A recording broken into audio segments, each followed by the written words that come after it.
If you are a Canadian or a Mexican professional looking to work in the United States under TN visa status as a management consultant, we are going to be discussing the TN visa occupation of a management consultant today, and we're going to be breaking it down, hopefully for you to be able to understand what is a management consultant for TN visa purposes and how do you qualify for a TN visa as a management consultant. Now, it's important to understand the occupation of a management consultant is the most highly scrutinized TN visa occupation. Why? Because there's a lot of fraud with individuals applying under the category of a management consultant when they are not in fact consultants. Well, why does that happen? Well, it happens because of the broad criteria to qualify as a management consultant. You can qualify with a degree or you can qualify with experience. Most of the occupations on the TN occupations list do not have that latitude, allowing you to apply with just experience. Also, individuals look down the occupations list, they're not able to identify their occupation on the list, and then they say, you know what, I'm just going to call myself a management consultant and apply as a management consultant. Therefore, resulting in a lot of denials at CBP and through USCIS for individuals who try to get TN status as management consultants who are not in fact management consultants. So it's very important to understand if you find yourself in this situation trying to determine whether or not your role qualifies as a management consultant and whether or not you have the necessary qualifications to qualify as a management consultant. We're going to discuss that today. Hopefully, we're going to help you understand what those criteria are that USCIS and CBP are looking for. And we're going to do this in 3 parts. First, we're going to talk about what the typical roles are for a management consultant that they look for. We're also going to qualify for what they look for a management consultant to be doing as a consultant. And finally, we're going to talk about what are the minimum qualifications as a management consultant to obtain a TN visa. First, what is the typical role for a management consultant? And there are 3 typical arrangements that they are looking for when you are applying for a TN visa as a management consultant. First one is, let's say you work for a Canadian company. It's a Canadian consulting company and they have a contract to service a client in the United States, provide some sort of consulting services to that end client in the United States. It's a temporary contract, a temporary arrangement between a Canadian entity and a US entity. That's number 1. So a contract between a Canadian entity and a US entity that you would be coming to service in the United States as a consultant. Number 2. You have a job offer from a U.S. employer who is a U.S. consulting company, and you would be hired by that U.S. consulting company to provide services to their clients in the United States. Now, there are many of these consulting companies that provide such services. If you want to compare it to something that's probably easiest to understand, when they are looking at a consulting company in the United States, they're looking at somebody like KPMG or Deloitte, who is a consulting company. They have consulting branches, and they hire independent consultants to advise their end clients. That's number 2. So you're being hired by a legitimate consulting company in the United States to provide services to their end clients. The third one, and this is probably the most scrutinized of these arrangements, is you are a direct independent consultant. So you yourself have expertise or education in the industry that you're consulting on, and you have signed a direct contract with an end client to provide consulting services directly to your client. Those are the 3 types of relationships for consulting that they are looking for when you apply for TN status. Now, what do they look for as far as what you would be doing as a management consultant? This is also very important to understand. Number 1, the services that you're providing to your end client in any of these relationships should be temporary in nature.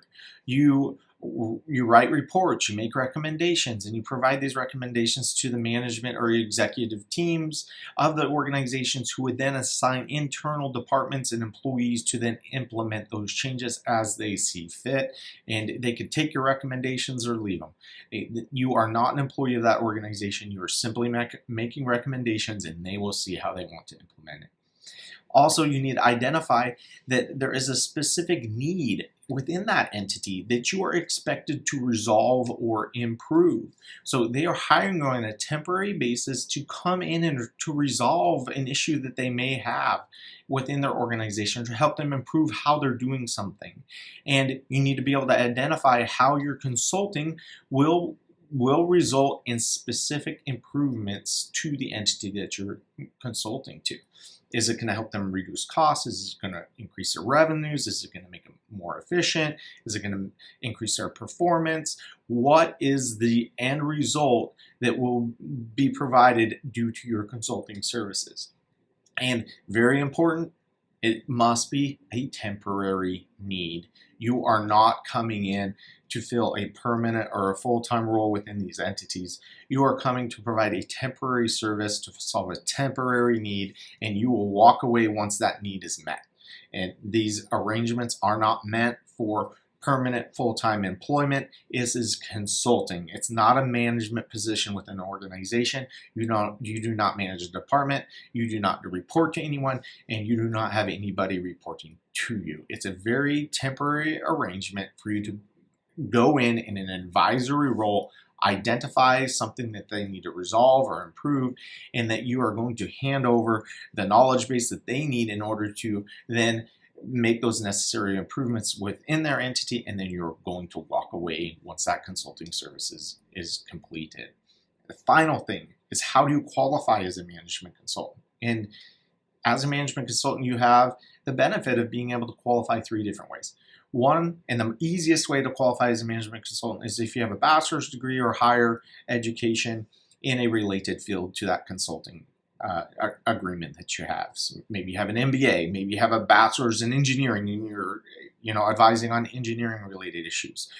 They're going to look to determine whether or not you have the necessary education that would qualify you to provide those consulting services. That's the easiest way to qualify as a management consultant if you have an education.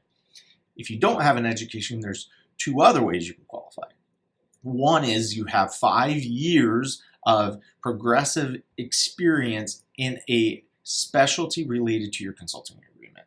So maybe you have 5 years of experience in the industry of civil engineering, and you are going to then advise a company on civil engineering needs, and you have 5 years of progressive experience in that industry. The final is you have 5 years of specific experience as a management consultant. So 5 years experience actually providing consulting services. Important to understand, if you're relying on experience, either 5 years in a specialty related to a consulting agreement or 5 years of specific experience as a management consultant, that you must quantify that experience. You cannot just present a resume and say, hey, I have 5 years of experience, I'm qualified. No, you have to quantify it. You have to have former client letters, former employer letters. You have to have concrete proof of that experience that they can quantify, independent of you saying that you have it on a resume. Very important to understand. And those letters must be signed by somebody within the entity. If that entity no longer exists, or the situation has changed since you worked there, you can have an individual who has knowledge of that relationship, who was your supervisor or HR capacity, or somebody who can attest to the experience that you gained within that entity that would then therefore qualify you as a consultant. Very important to understand these 3 factors of a management consultant. What they're looking for in the type of role. Are you working for a Canadian company servicing a U.S. client? Are you working for a U.S. consulting company consulting their clients? Or are you providing direct consulting services? And are these services temporary in nature? What are you going to be resolving within that entity through your consulting arrangement? And are you going to be able to walk away after a temporary time period and have their internal employees and organization implement those recommendations that you're making?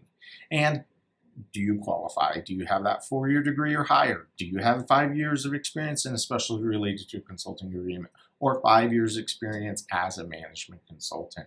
Very important to understand these criteria if you're applying as a management consultant. It's very important to have your documents in order as well. This occupation is very highly scrutinized, and if any of these factors are out of line, it could result in a denial or refusal of your TN visa application. We help management consultants all the time prepare proper documentation to demonstrate their qualifications for a TN visa as a management consultant. If you need assistance with this process, we'd be glad to help.